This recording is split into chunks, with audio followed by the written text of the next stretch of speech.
Los milagros en el Nuevo Testamento, hermano, no están hechos para que nos volvamos fanáticos de los milagros, sino que están realizados con un propósito. Esos milagros tenían el propósito de apuntar a algo más grande que el milagro, algo mucho más grande que el milagro. Y eso es lo terrible de las iglesias de la prosperidad de nuestras épocas. Para ellos lo grande es el milagro, ¿sí? Por eso su eslogan es: ven y recibe ¿qué? El milagro. No ven y recibe a Jesucristo porque en Él tienes vida eterna y el perdón de tus pecados. No, ven y recibe tu milagro.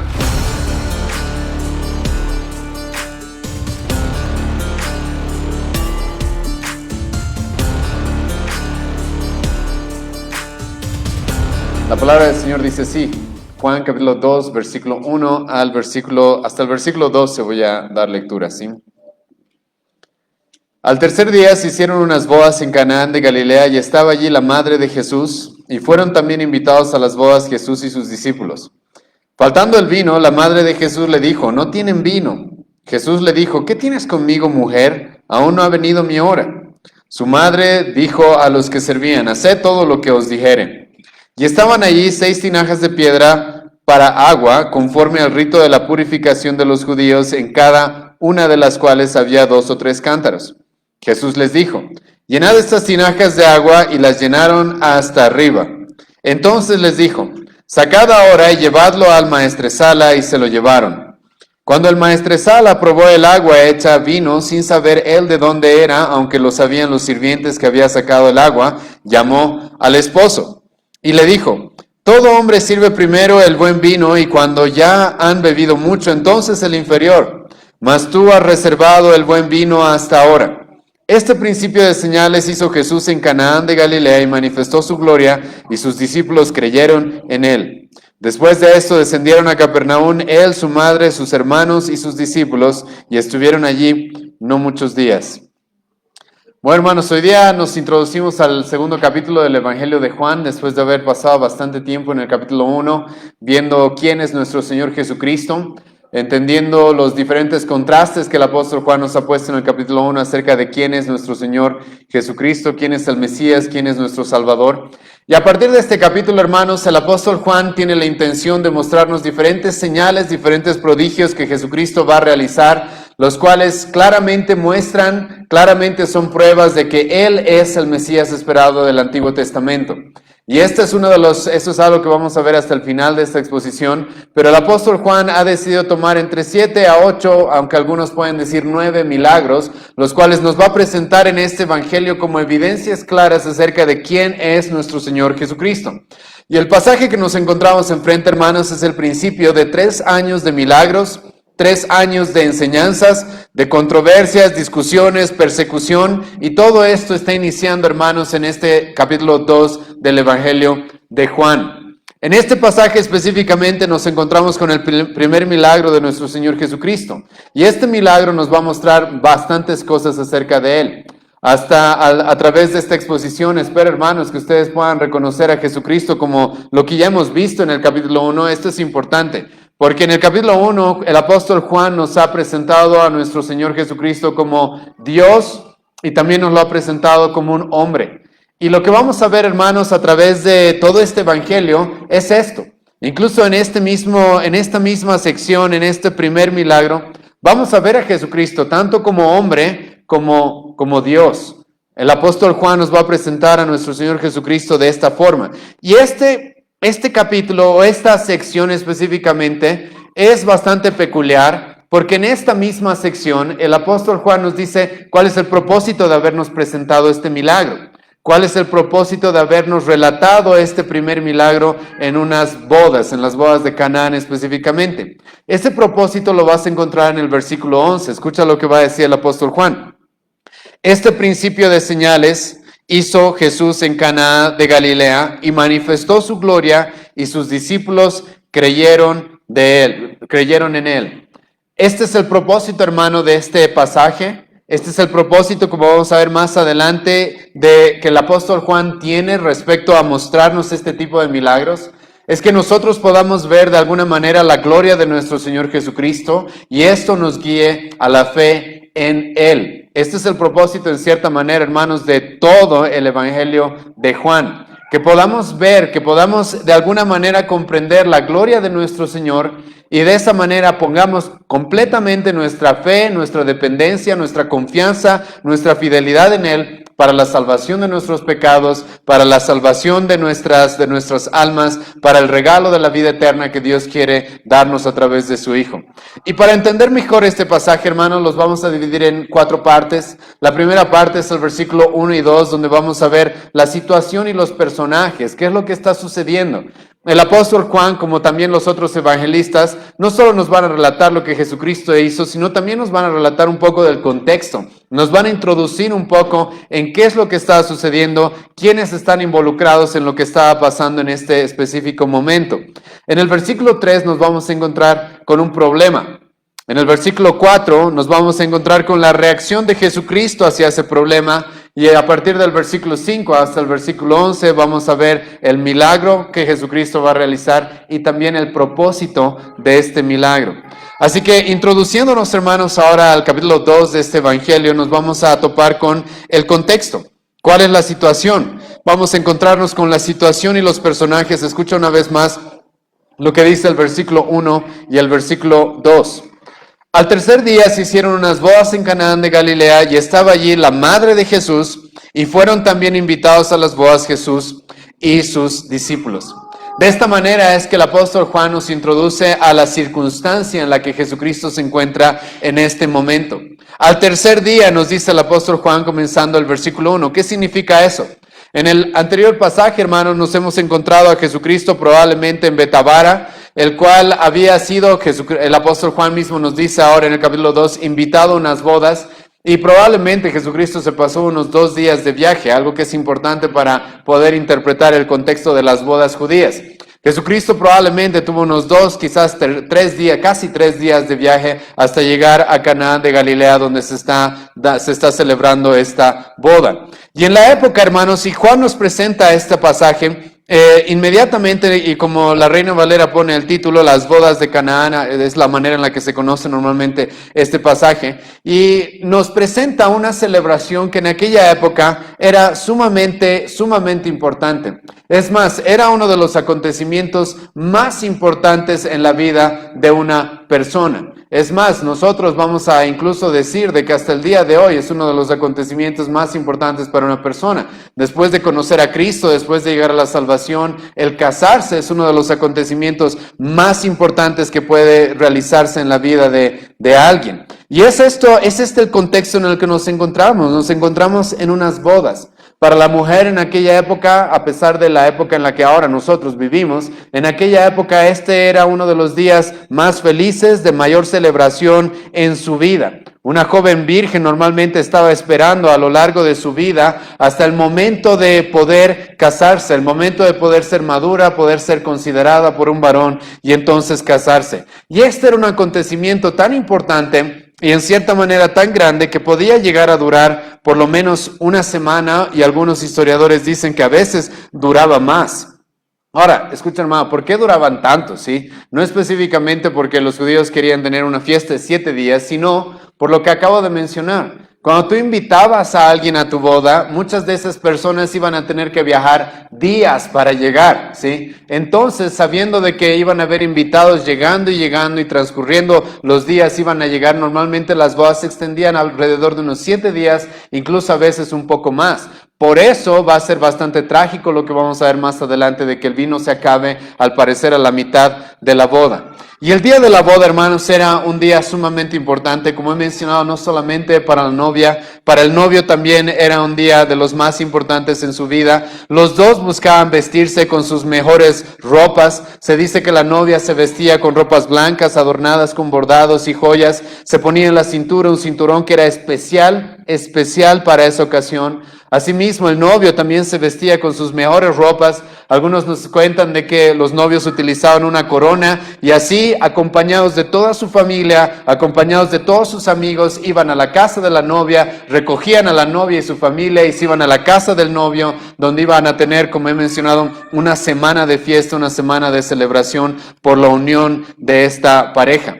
Y era una situación, hermanos, de mucha alegría, ¿sí? Y de esta forma, al llegar a la casa del novio, cuando el novio llegaba a la casa de la novia, la recogía y se la llevaba, incluso la fiesta ya comenzaba desde ese momento. La novia era la que esperaba normalmente en su casa que el novio la recoja, llegaba el novio con su familia, con sus amigos, llegaba haciendo con mucha música, con mucha alegría, llegaba realmente llamando la atención de todos los que vivían en aquel lugar. Y festejando juntos iban, en cierta manera, hasta como en una especie de desfile, iban al lugar que estaba reservado para que ellos festejen su boda. Y como he mencionado, hermanos, esto podía durar bastantes días, porque los viajeros y los familiares iban a ir llegando día tras día. Y entonces esta es la circunstancia, esta es la situación en la que nos encontramos. Y también en el versículo 1 se nos introduce, hermanos, a la madre de Jesucristo, versículo 2. Versículo 1. Y estaba allí la madre de Jesús.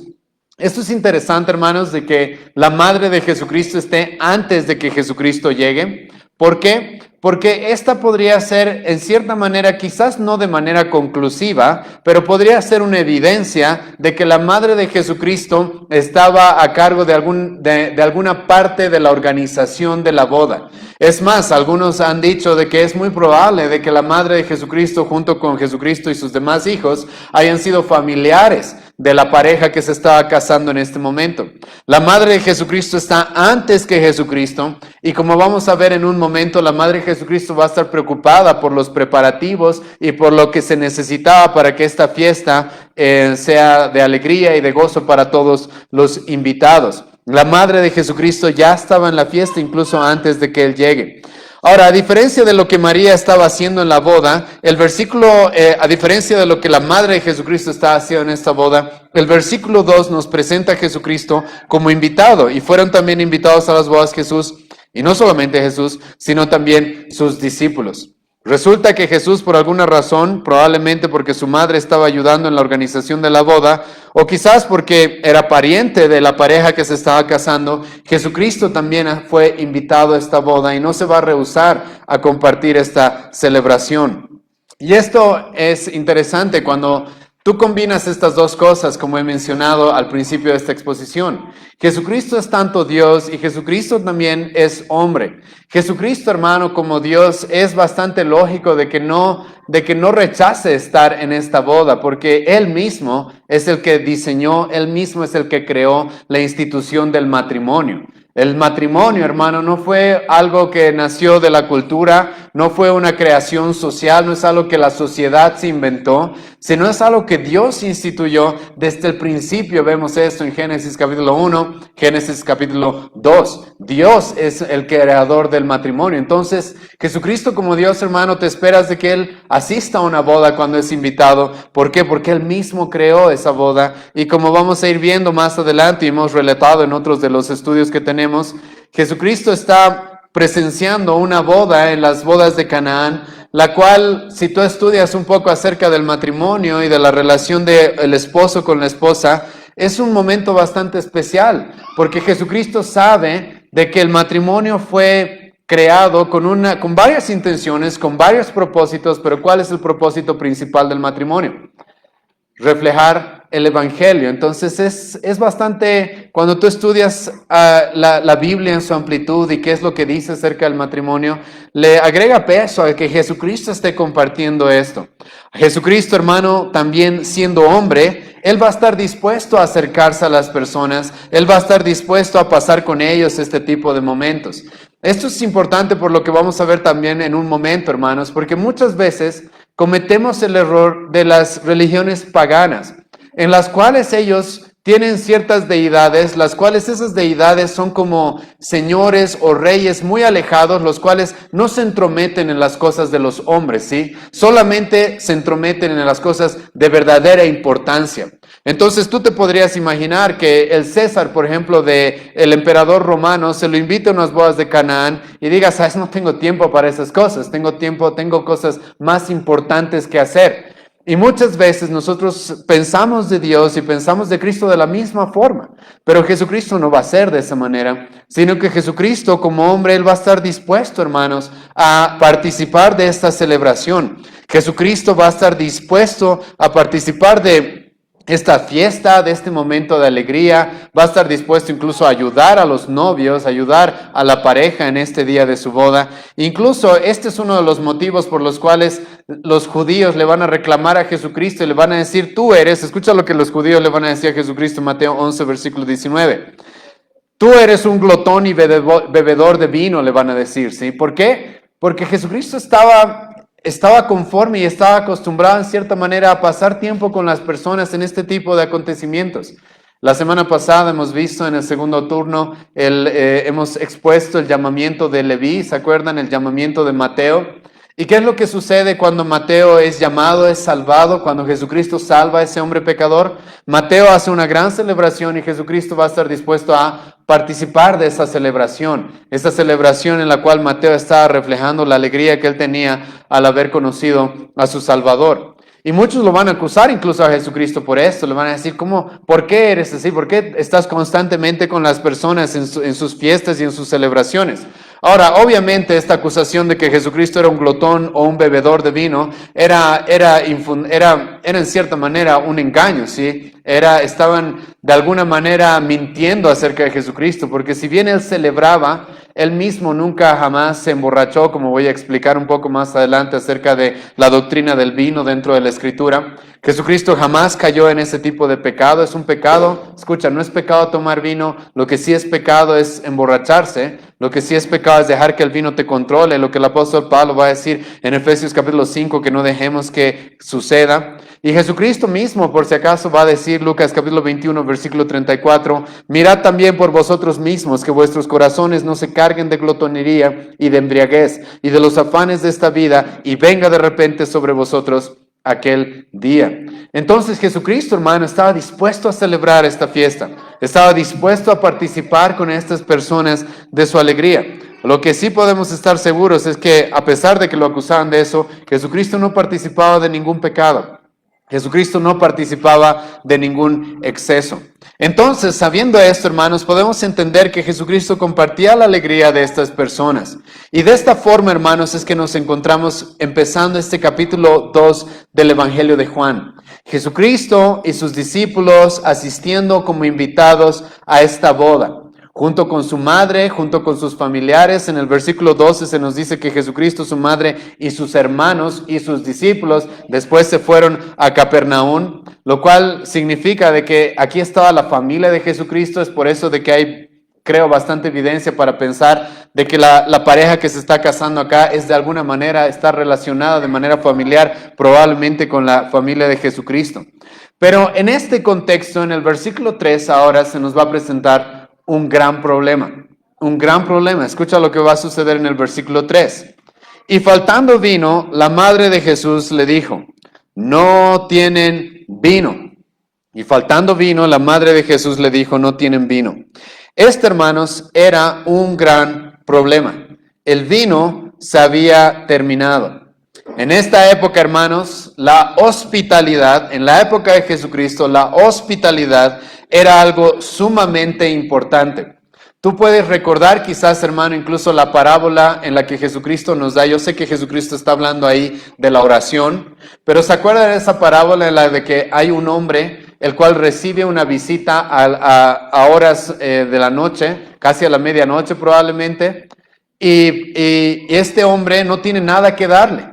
Y este hombre va a ir corriendo a su vecino, a pesar de que es la medianoche, le va a tocar la puerta y le va a decir, por favor, dame un pedazo de pan, porque no tengo que invitarle a aquel que me ha venido a visitar. Hermano, esa parábola tiene que ver con la oración, tiene que ver con este hecho de que vayamos y nosotros pidamos a Dios y estemos dispuestos a acercarnos a Él con confianza.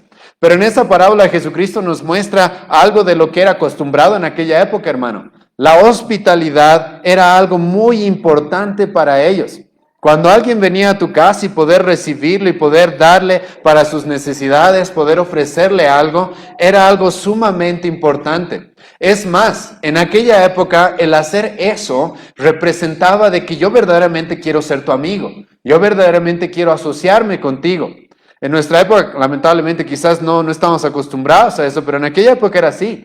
Cuando tú le abrías las puertas a las personas a que entren a tu hogar, tú les ofrecías algo, les estabas de manera implícita ofreciendo tu amistad, ofreciendo asociarte con ellos, ofreciendo de que ellos cuenten contigo para lo que necesiten, así mismo como tú también quisieras contar con ellos.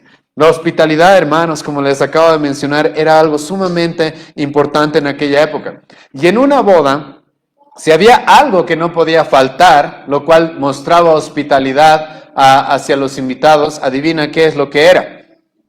Era el vino, ¿sí? Era el vino. Y el vino resulta de que en el versículo 3 se nos presenta este problema porque se había acabado. Y este iba a ser especialmente, hermano, un problema para el novio y para su familia. El novio y la familia del novio normalmente eran los encargados de la fiesta. Eran los que debían haber provisto suficiente, deberían haber planificado lo suficiente para celebrar esa unión. Ahora, hermano, ¿qué crees que hubiera pensado la familia de la novia si resulta que el novio no ha planificado lo suficiente para alegrarse y gozarse toda esa semana de fiesta? ¿Qué es lo que crees que se hubiera asumido? ¿Qué es lo que crees que los padres de la novia hubieran asumido? Hermano, ese hubiera sido un gran problema. ¿Qué es lo que hubiera sucedido con los invitados? Que iban a llegar y resulta que ya se acabó la provisión. Esta boda no había sido lo suficientemente planificada para la costumbre de aquella época. Esta boda, al parecer, la familia del novio y el novio mismo no le prestó realmente interés. ¿Qué crees que hubieran asumido ellos acerca del interés del novio por la novia? Este, hermano, era un gran conflicto. Tal vez para nosotros no lo entendemos de esa manera porque no es un gran conflicto, quizás para las bodas que tenemos ahora, pero era un gran conflicto para aquel momento. Es más, la historia nos cuenta, hermanos, de que los rabinos de aquella época tenían un dicho que decía así: sin vino no hay alegría. Los rabinos de aquella época mismo enseñaban tal cosa. El vino representaba en cierta manera gozo, representaba alegría. Ahora, haciendo una aclaración, hermano, por si acaso, el vino en aquella época no era utilizado como la cerveza en nuestro contexto. En nuestro contexto la gente toma cerveza hasta caer muerta, ¿verdad? En aquella época no era así, por si acaso. Los judíos veían muy mal el embriagarse. Es más, los judíos, si bien podían llegar a sentir algún efecto del vino, pero normalmente intentaban evitar eso mezclando 3 porciones de agua con una porción de vino. Históricamente los judíos no reconocían la embriaguez, hermano, como algo bueno. Es más, era algo muy, muy mal visto. Incluso condenado en el Antiguo Testamento. Salomón va a decir que aquellos que se dejan llevar por el vino y la sidra son realmente necios. Pero dicho eso, hermano, los judíos, parte de una fiesta era tener vino. Y Jesucristo, recordemos de que al principio se nos dice de que al tercer día, probablemente al tercer día después de haber viajado 2 días, o probablemente al tercer día de la boda, una boda que duraba normalmente 7 días, resulta que ya se acabó el vino. No estamos al final de la boda, no estamos ya concluyendo la boda, sino estamos a la mitad de la boda. Estamos a la mitad de la boda, es lo más probable, por lo cual aquí tenemos un problema grande. Va a empezar a recibir la pareja más personas, más invitados. La familia del novio deberían haber planificado, deberían haber provisto. No se nos dice específicamente por qué se acabó el vino. Sinceramente, yo no creo que haya sido problema del novio o de su familia. Quizás hubieron otras circunstancias, no se nos dice en el pasaje. Podemos inferir muchas cosas, las cuales no lo voy a hacer ahora. Pero el punto claro acá es de que el vino se había acabado. ¿Y qué es lo que va a hacer María? ¿Qué es lo que va a hacer María, hermano? María va a hacer, escucha bien esto es importante, hermano. María va a hacer lo que todo creyente debería hacer cuando está sufriendo algún tipo de aflicción. Y he recalcado esto hace algún momento, pero voy a volver a hacerlo ahora. Hermano, María se va a acercar a Jesucristo con esta petición: no hay vino, ¿sí? Jesucristo en el capítulo 1 se nos ha presentado como el Dios supremo, el creador del universo, ¿sí? Es un ser tan grande, tan hermoso, tan precioso, tan valioso que nuestra imaginación, nuestra mente no llega a concebir la grandeza de este hombre, de Jesucristo, ¿sí? Pero María va a estar dispuesta a acercarse con esta petición. Petición de que en una boda se había acabado el vino. ¿Por qué menciono esto, hermanos? Por lo que dije hace un momento, de que muchas veces lamentablemente pensamos de Cristo como un ser distante y muy lejano a nosotros. al cual solamente recurrimos a Él cuando tenemos problemas realmente complicados, ¿sí o no? Solamente recurrimos a Él cuando tenemos problemas de mucha importancia. Pero hermano, en este pasaje yo sé y estoy seguro de que de manera implícita se nos presenta a Jesucristo como un Salvador misericordioso, escucha bien esto, que también está preocupado y que también está dispuesto a asistirnos en este tipo de problemas que, si bien, como he mencionado en su época, en su contexto, eran graves, pero que se podían haber pasado como algo trivial. De alguna manera, hermano, la vida de nadie está en juego acá, ¿sí o no? Nadie va a morir porque se haya acabado el vino. Pero escucha, María va a estar dispuesta a acercarse a su hijo sabiendo quién es él por ayuda. Y sinceramente yo creo, estoy 100% seguro de que ese es un ejemplo que deberíamos seguir. Escucha lo que el apóstol Pablo va a decir, Filipenses 4, versículo 6. Cuando tengáis problemas realmente graves, entonces vayan a pedir y rogar a Dios. Eso dice el apóstol Pablo en en Filipenses 4, 6. Lo que dice el apóstol Pablo es lo siguiente. Por nada estéis afanosos, sino más sean conocidas vuestras peticiones delante de Dios en toda oración y ruego con acción de gracias. Hermano, esto es importante en este pasaje que tú entiendas. Nosotros como cristianos, nosotros si hemos puesto nuestra fe en Jesucristo, somos las únicas personas que tenemos el derecho de acercarnos a Dios en oración. Y como vemos en este contexto, hermano, María va a ver este conflicto que falta vino en una boda, lo cual alguien podría haber dicho, o sea, ¿qué importancia tiene eso? No molestes, ¿sí?, al creador del universo por una petición tan pequeña. Aquí no está una vida en juego, aquí no hay enfermedad, no hay algo terrible que esté sucediendo. ¿Por qué no mejor vamos y le pedimos a Jesucristo algo más grande, ¿sí? No lo molestemos con algo tan pequeño. Pero escucha, el apóstol Pablo va a decir, no, hermano, no estén afanados por nada, sino sean conocidas vuestras peticiones.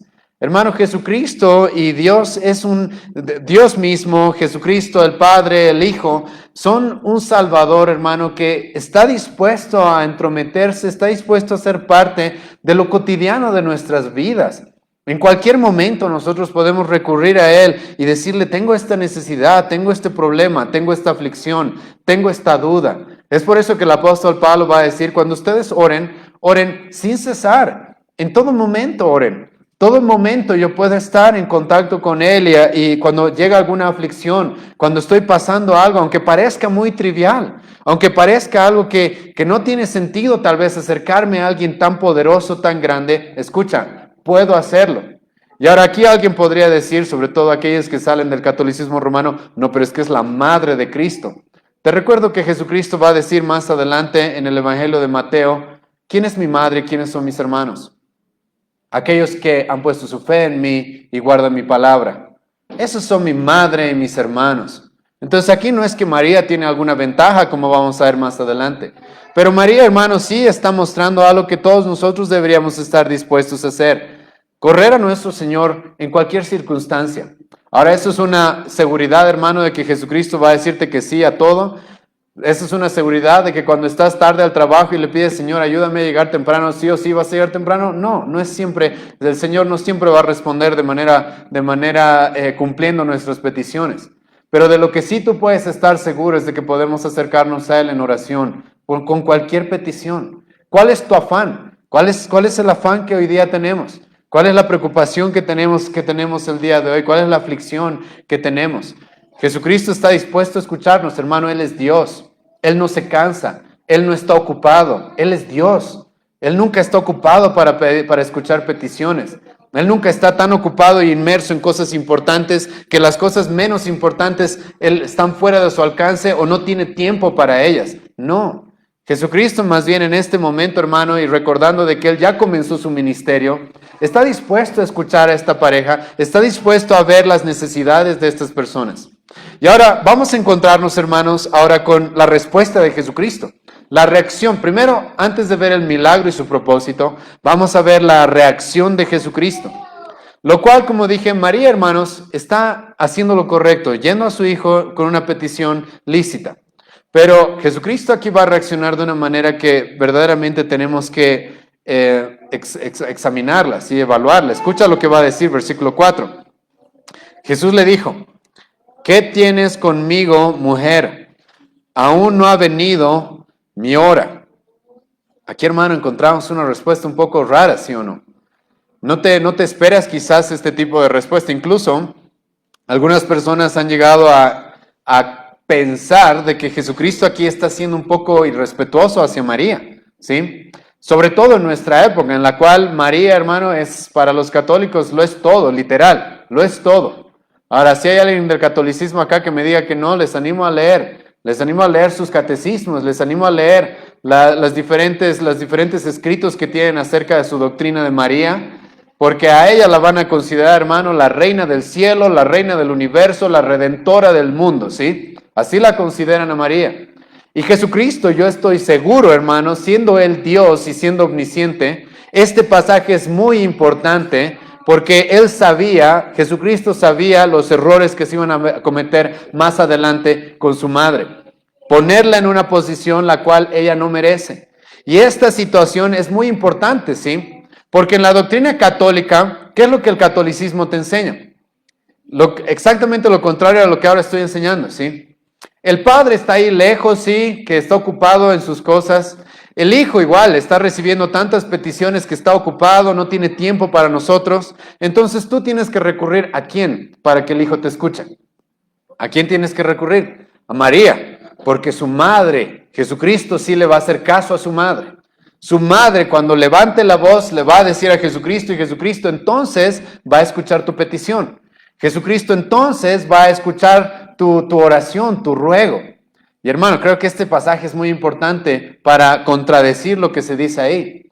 Porque Jesucristo, si bien va a escuchar la petición de María, aquí, hermano, Jesucristo va a poner las cosas en orden. Va a poner las cosas en orden. Y la realidad es de que María, como mujer, como ser humano, ella fue la madre de Jesucristo, ella lo llevó en su vientre. Pero Jesucristo es Dios. Jesucristo es el Mesías. Incluso María necesita de Jesucristo. María misma es dependiente de Jesucristo. Es por eso que María en el libro de Hechos se la va a considerar una discípula más dentro de los cristianos. No se la va a poner como líder o como pastora o como apóstol o como lo que quieras dentro de la iglesia. En el libro de Hechos se nos la va a presentar dentro de la iglesia cristiana como cualquier otro creyente. Y aquí Jesucristo, hermanos, va a poner va a mostrarnos en cierta manera esta separación que hay entre Él y María. Jesucristo le va a decir, ¿qué tienes conmigo, mujer? Primero, por si acaso la palabra mujer, si bien para nosotros puede sonar un poco extraño, que yo le llame a mi mamá, oye, mujer, sí, probablemente algunos de ustedes dirían que irrespetuoso. En aquella época la palabra griega gunai no expresaba específicamente falta de respeto. Era una forma, escucha bien esto, común de tratar a una mujer. Era una manera bastante común y normal de tratar a una mujer. Jesucristo no le está faltando el respeto aquí a María. ¿Por qué? Porque escucha, para que Jesucristo sea tu Salvador y mi Salvador, Él tiene que cumplir toda la ley, ¿sí o no? Y la última vez que leí la ley, creo que el quinto mandamiento que dice, honra a tu padre y a tu madre. Entonces, más vale que aquí Jesucristo, hermano, no está deshonrando a María. Si de otra manera, Él no podría ser nuestro Salvador, porque para que sea nuestro Salvador tiene que ser un cordero sin mancha, sin contaminación. Pero lo que está haciendo aquí Jesucristo, hermano, sí es mostrar la separación que hay entre Él y María. ¿Qué tienes tú conmigo, mujer? ¿Qué tienes conmigo, mujer? Aún no ha venido mi hora. En otras palabras, María, tú no tienes poder sobre mí. Yo hago las cosas cuando yo quiera hacerlas. Yo hago las cosas porque yo soy soberano según mi voluntad, no la tuya. Y esto es muy importante, hermano, como ya dije, por el contexto en el que nos encontramos, en el que tenemos miles, probablemente millones de personas en este país y en el mundo que creen que María de alguna forma tiene como alguna ventaja o puede ella interceder por nosotros ante Cristo y Cristo lo va a escuchar. Aquí Jesucristo le dice a María, no, un momento, ¿qué tenemos tú y yo? ¿Tú tienes ese poder sobre mí para decirme qué hacer? ¿Tú tienes esa autoridad sobre mí para decirme qué hacer y cuándo hacerlo? María, hermano, debía entender que Jesucristo estaba muy por encima de ella. María, como ya he mencionado, también era una persona que necesitaba entender que Jesucristo es su Señor y Jesucristo es su Salvador. Por eso, hermanos, ya he mencionado que en Mateo capítulo 12, versículo 47 y 50, María y sus hermanos van a querer verse con Jesucristo. Y cualquiera esperaría que les pongan alfombra roja, ¿verdad? Porque son la familia de Jesucristo. Y le van a decir a Jesucristo, tu madre y tus hermanos te están buscando. Y Jesucristo va a decir, ¿quiénes son mi madre y mis hermanos? Ellos, por tener alguna relación física, sanguínea conmigo, no tienen ninguna ventaja. No están por encima de nadie. ¿Quiénes son mi madre y mis hermanos? Todos aquellos que guardan mi palabra. Todos aquellos que escuchen mi palabra y la pongan por obra, ellos son mi madre y mis hermanos. Escucha, si todavía no es suficiente esto para que tú entiendas de que hay una separación inmensa, ¿sí?, entre María y Jesucristo, porque Jesucristo es Dios mismo, vayan conmigo al Evangelio de Lucas. Lucas capítulo 11, versículo 27 y 28. En este pasaje, son 2 versículos nomás, una persona va a intentar y va a caer en el error de querer adorar a María, ¿sí? De querer honrar a María con una honra que no se merece. Y escucha lo que va a pasar. Mientras él decía estas cosas, una mujer de entre la multitud levantó la voz y dijo, bienaventurado el vientre que te trajo y los senos que mamaste. Está de alguna manera queriendo honrar y alabar a María. Y escucha cuál va a ser la respuesta de Jesucristo. Y él dijo, antes, bienaventurados los que oyen la palabra de Dios y la guardan. En otras palabras, escucha, María no está por encima que ningún otro creyente. ¿Te das cuenta de eso en este pasaje? Es muy obvio. Bienaventurada tu madre, le dicen. Bienaventurada aquella que te crió y te amamantó. Jesucristo va a decir, antes bienaventurados los que escuchan la palabra de Dios. O sea, María no está por encima absolutamente de ningún cristiano. Ella tuvo un privilegio sumamente especial. Hemos estudiado eso en el capítulo 1 de Lucas. Ella recibió una gracia. ¿Qué significa gracia, hermanos? Regalo que no se merece, ¿sí? Incluso lo opuesto a lo que mereces. María recibió algo que no se merecía. Ella misma va a decir, ¿por qué se me está llamando bienaventurada? ¿Por qué se me está dando esos títulos? Yo no me los merezco. Yo soy la sierva del Señor, ella va a decir. Y Jesucristo va a poner las cosas en orden en Mateo capítulo 2, en Lucas capítulo 11 y en el Evangelio de Juan también. En este preciso pasaje, Jesucristo va a poner las cosas en orden. María no tiene ninguna ventaja sobre Jesucristo, no tiene ninguna autoridad sobre Jesucristo. María no tiene ningún poder sobre Jesucristo. Es por eso que Jesucristo le dice a María, aún no ha venido mi hora. Aún no ha venido mi hora. ¿Qué está diciendo Jesucristo ahí? Yo voy a hacer las cosas cuando yo decida hacerlas. Eso es lo que Cristo le está diciendo, hermano, a María. Y esto de no ha venido mi hora, hermano, es muy importante que tú lo entiendas en el contexto de la Escritura. Porque una y otra vez se va a hablar de la hora en la que Jesucristo debía morir, la hora en la que Jesucristo debía venir. El apóstol Pablo mismo, Gálatas capítulo 4, va a mencionar en el preciso momento, en el tiempo perfecto, Jesucristo vino porque ya estaba planificado todo. Y ese es Jesucristo, ese es Dios. Jesucristo como Dios es alguien que hace las cosas según su voluntad cuando Él quiere hacerlas. Y Jesucristo está dejando claro eso en este primer milagro. Jesucristo, Él va a hacer según su voluntad cuando Él quiera hacer las cosas. En el Antiguo Testamento se va a decir de Dios, Salmo 115, versículo 3, nuestro Dios está en los cielos, todo lo que Él quiso, ha hecho. Daniel 4:35, Dios hace lo que Él quiere, en el cielo como en la tierra, no hay quien pueda detener su mano, ni siquiera preguntarle, ¿qué haces? Salmo 37, versículo 5, encomienda a Jehová tu camino y confía en Él, y escucha lo que dice, y Él hará. Y ese pasaje, hermano, no significa de que encomiéndale, yo quiero hacer esto y Él va a hacer lo que tú le pides. No, encomiéndale, déjalo en sus manos y Él hará lo que Él quiera hacer, ¿sí? Entonces, María, hermano, se acerca a Jesucristo con esta petición que está bien, es lícita, es correcto ir a Cristo incluso con las peticiones más triviales. No hay ningún problema. Jesucristo no se cansa, Jesucristo no está ocupado, su agenda no se llena, ¿sí? Él no es que puede recibir una llamada por persona, ¿sí? No, Él está dispuesto a escucharnos. Pero hermano, Él también es Dios. Y Él hace las cosas de su manera, como Él quiere, cuando Él quiere, donde Él quiere, ¿sí? Escucha lo que va a decir el mismo apóstol Juan. 1 Juan capítulo 5, versículo 14. Esta es la confianza que tenemos en Él, que si pedimos alguna cosa conforme a su voluntad, Él nos oye. Escucha bien eso, porque si bien podemos acercarnos a Cristo con confianza, al Padre con confianza, Él hace lo que Él quiere. Y hermano, un autor dice de nuestro pasaje en Juan 2 esto. Jesús le está diciendo a María sencillamente que lo dejara en sus manos. Él sabe lo que está sucediendo en esta boda, Él sabe cuándo va a hacer las cosas y Él sabe cómo las va a hacer. ¿Qué tienes tú conmigo, mujer? Mi hora no ha llegado. Yo sabré cuándo hacer las cosas. Tú no tienes ninguna autoridad sobre mí. No tienes, porque no hay nadie que pueda tener autoridad sobre Dios, ¿sí o no? Esta es una de las grandes contradicciones de las falsas religiones, sobre todo el catolicismo romano. Los católicos romanos van a utilizar este pasaje para decirte, ¿vieron? María tiene ventaja sobre Jesucristo. Pero ellos no te van a decir que el capítulo 1 dice que Jesucristo es ¿quién? Es Dios. Ahora escucha, ¿cómo alguien puede tener ventaja sobre Dios? ¿Cómo alguien puede tener algún poder sobre Dios? ¿Cómo alguien podría hacer eso, hermano?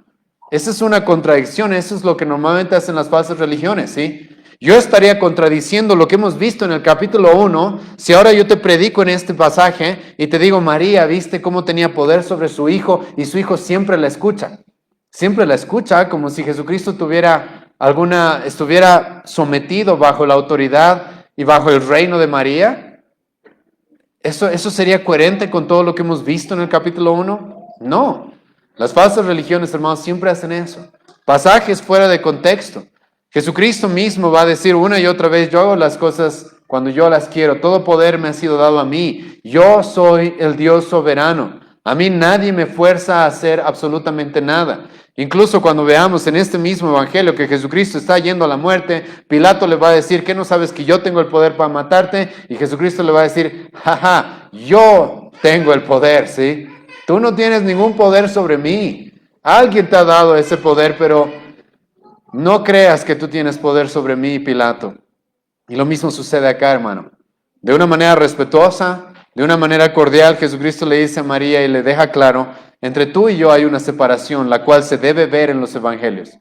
Tú, igual que cualquier otra persona, debe creer en mí, me necesita a mí, debe poner su dependencia en mí. Tú, María, no tienes ninguna ventaja, ninguna autoridad sobre mí. Y así, hermanos, como llegamos al versículo 5 hasta el versículo 11, donde se nos presenta el milagro. María dice, versículo 5, su madre dijo a los que servían, haced todo lo que él os dijere. Aquí, hermanos, María le está diciendo simplemente a las personas, a aquellos que estaban sirviendo en aquella boda, ¿qué es lo que querrá hacer Cristo? Hagan lo que Él les diga, ¿sí? Hagan lo que Él les diga. María, en cierta manera, está reconociendo la voluntad soberana de su Hijo. La voluntad soberana de su Hijo. Y se nos continúa diciendo, versículo 6, y estaban allí 6 tinajas de piedra para agua, conforme al rito de la purificación de los judíos, en cada una de las cuales cabían 2 o 3 cántaros. Jesucristo, hermano, en este lugar decide hacer un milagro, y para esto va a utilizar lo que se llamaban tinajas. Las tinajas eran el lugar donde los judíos tenían el agua para lavarse antes de comer y después de cada comida. Ahora, los que tal vez ya han estudiado el Evangelio de Juan, o tal vez están estudiando, conociendo un poco más, haciendo exégesis de estos textos, saben probablemente hay varias interpretaciones de estos pasajes, ¿sí? Yo, hermanos, me voy a enfocar en la interpretación literal del texto. Yo sé que hay otras interpretaciones que son un poco más alegóricas, en las cuales van a decir, Jesucristo aquí está cambiando la religión judía por el nuevo cristianismo, porque los judíos estaban acostumbrados a sus ritos de lavarse las manos, y Jesucristo les está mostrando, aquí hay algo nuevo, ¿sí? Estamos en una boda, no estamos en la sinagoga, no estamos en el templo, no se nos habla de fariseos, de escribas aquí alrededor, para que Jesucristo les esté dando ese tipo de lección. Así que a aquellos que quieran profundizar en las interpretaciones alegóricas de este texto, les animo a tener cuidado, está bien que las conozcan. Yo me voy a fundamentar en la interpretación literal del texto. ¿Qué es lo que Jesucristo va a hacer? Y hermano, lo que acabo de decir es importante también, ¿sí? una interpretación alegórica que te dan de este texto es de, ¿quieres un milagro? Llena tus 6 tinajas, ¿sí? Jesucristo puede convertir eso en vino, sí, más o menos lo alegorizan así para que luego tú quieras recibir un milagro, o, no sé, hagas algo para que Jesucristo te dé vino o algo así. Pero, ¿cuál es el motivo de este pasaje? Lo vamos a ver hasta el versículo 11. Jesucristo y el apóstol Juan nos presenta algo real, algo que se conocía en aquella época. Tinajas de piedra para agua conforme al rito de la purificación de los judíos. Los judíos estaban acostumbrados a lavarse las manos constantemente y habían esas tinajas en ese lugar. Es un lugar, hermano, en una boda judía en el cual se van a recibir muchos invitados, probablemente todos los vecinos en aquella región están invitados a la boda, entonces se necesitaban varias tinajas para poder lavarse las manos. Era algo acostumbrado en aquella época e incluso necesario, porque la gente, hermano, no tenía los baños que ahora tenemos, donde abres un grifo y sale agua y tienes jaboncillo y luego te echan alcohol en las manos. No había esas oportunidades en aquella época. Sabemos por el Nuevo Testamento de que había personas como Timoteo, que siendo joven ya sufría problemas del estómago. Eso, hermanos, porque no había el agua como ahora la tenemos y la gente tenía que estar constantemente lavándose las manos. Los judíos sí habían convertido eso en algunos ritos y ceremonias dentro de su religión. Eso es punto aparte. Pero Jesucristo acá hace llamar y les dice, tráigame esas 6 tinajas de piedra para agua, conforme al rito de la purificación de los judíos, en cada una de las cuales cabían 2 o 3 cántaros. ¿Qué significa eso? Cada cántaro en aquella época podía contener entre unos 32 a 40 litros de agua. Así que estas tinajas tenían por lo menos 100 litros cada una. No soy bueno en matemáticas, alguien me puede corregir después, mis hermanas ya me están viendo probablemente queriendo corregirme. Pero por lo que he calculado, creo que es más o menos lo correcto, ¿sí? 100 litros de agua en cada una de estas tinajas. Tenemos 600 litros entonces en estas 6 tinajas. Entonces Jesús les manda que las llenen. En el versículo 7, Jesús les dijo, llenad estas tinajas de agua, y las llenaron. Escucha hermano, esto es importante. Los detalles que da Juan. Aquí Juan, hermano, te está presentando las cosas desde siendo el testigo ocular de las cosas. Escucha estos detalles, hermano. Esto no se da en la literatura mitológica. Esto no se da en las leyendas de los griegos. Que te den ese tipo de detalles. No solamente te dice, se llenaron 6 tinajas y Jesucristo las convirtió en vino. No, habían 6 tinajas, las cuales entraban 3 cántaros cada tinaja, las cuales tenían cierta cantidad y se llenaron hasta el tope, dice el apóstol Juan. Es por eso que cuando lleguemos a la primera epístola de Juan, el apóstol Juan va a decir, nosotros les predicamos lo que hemos visto con nuestros ojos, lo que hemos escuchado, lo que hemos palpado con nuestras manos. Aquí, hermano, no te está relatando la historia de alguien que se está inventando siglos después de que Jesucristo haya llegado, como algunos van a decir. Aquí te está relatando esto alguien que ha sido testigo ocular, presente en aquel momento y viendo todo lo que sucedía, a tal punto que Juan incluso se acuerda de cómo estaban llenas las tinajas. Estaban llenas hasta el tope. Algo importante también, hermano, porque esto nos va a demostrar la autenticidad de este milagro. Entonces acá no hay opción de que alguien diga de que Jesucristo mezcló esto con otra cosa, de que las tinajas estaban mitad. No, estaban llenas hasta el tope con agua. Y lo que me parece increíble es que para este milagro Jesucristo se comporta muy diferente como en otros milagros.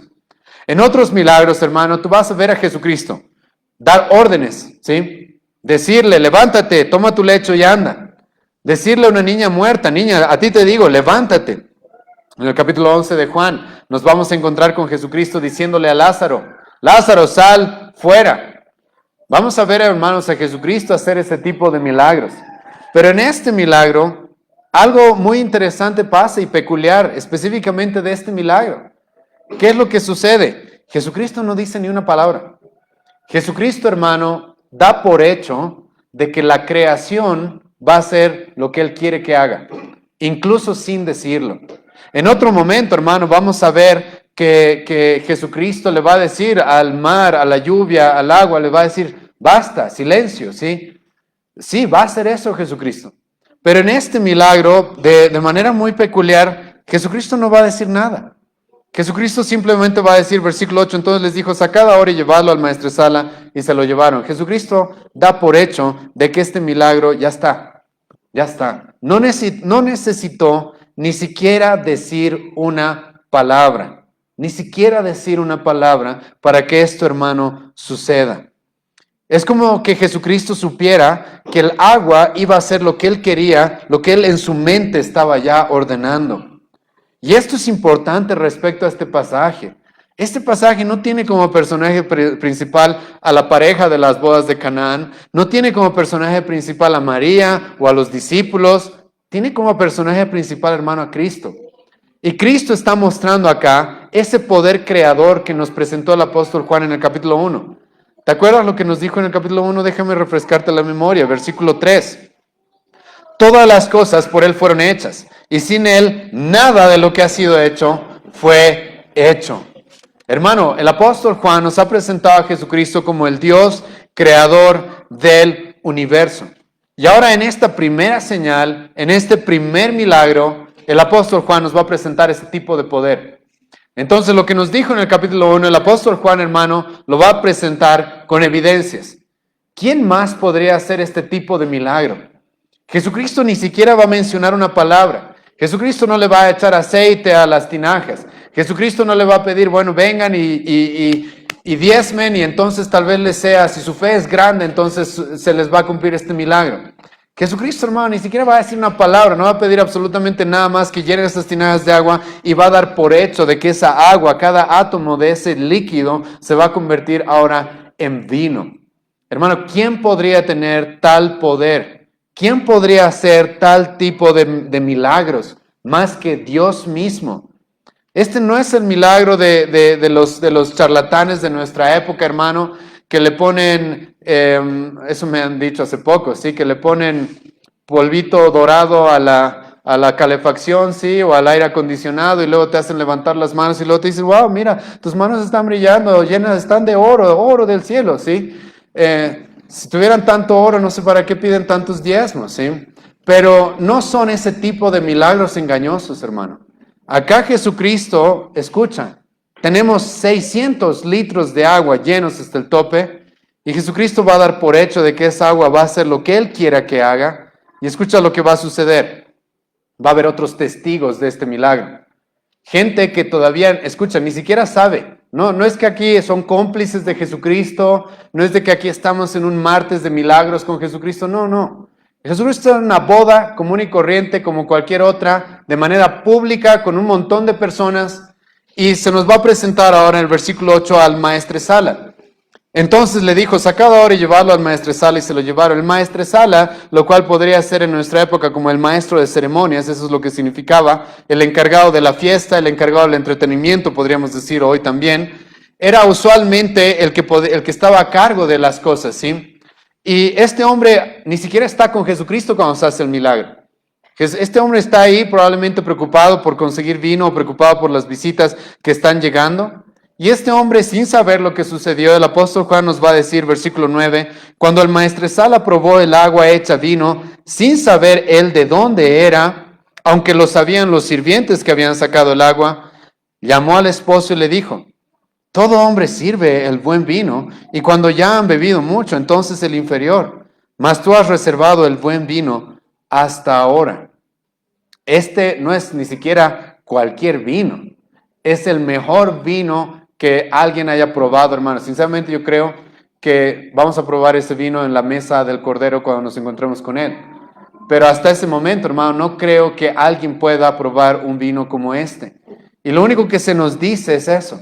El maestresala sin saber ni siquiera de dónde vino. Y esta es una característica, hermano, de los milagros de Cristo, ¿sí?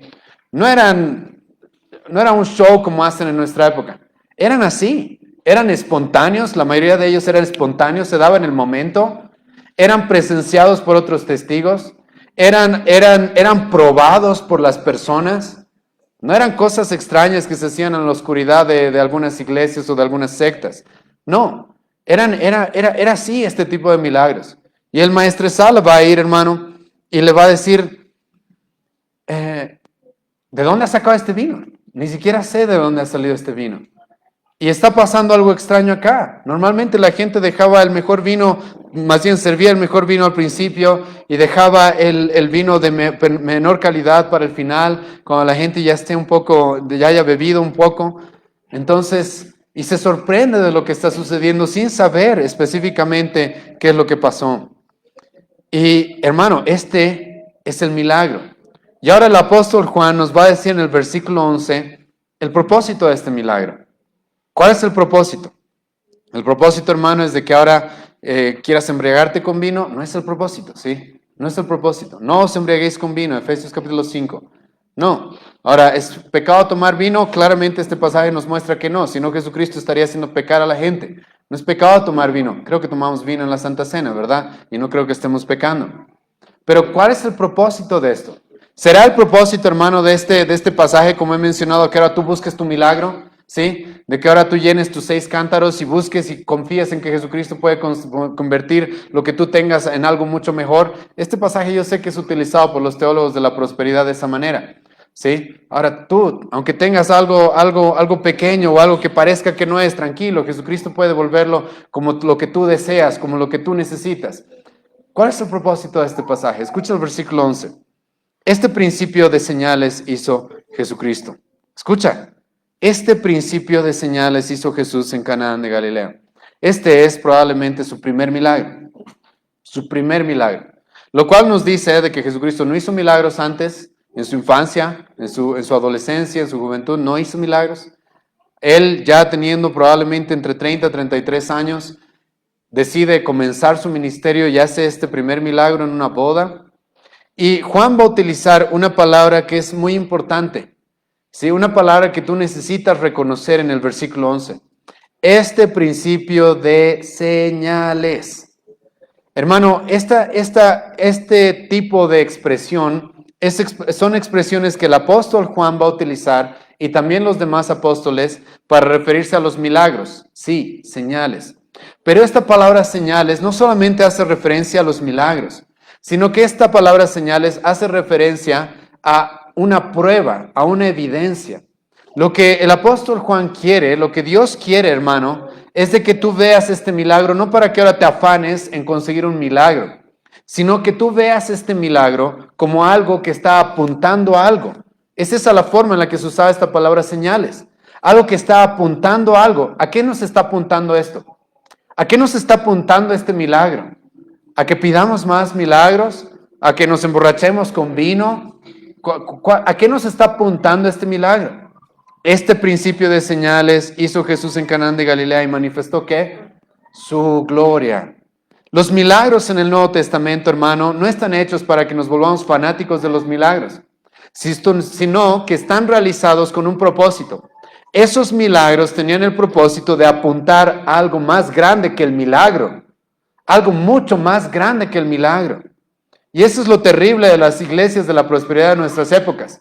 Para ellos lo grande es el milagro, ¿sí? Por eso su eslogan es, ven y recibe ¿qué? El milagro. No ven y recibe a Jesucristo porque en Él tienes vida eterna y el perdón de tus pecados. No, ven y recibe tu milagro. Para ellos lo grande es el milagro, cuando en el Nuevo Testamento los milagros son solamente un instrumento para apuntar a algo más grande, para apuntar a alguien más grande. ¿Quién es? Cristo, hermano. Jesucristo. Las señales van a ser utilizadas de esta manera. Los milagros en el Nuevo Testamento tienen específicamente este propósito: apuntarte a quién es Jesucristo. Escucha lo que Jesucristo mismo va a decir, Juan capítulo 5, versículo 36. Jesucristo está rodeado de personas que son incrédulas, que no creen quién es Él.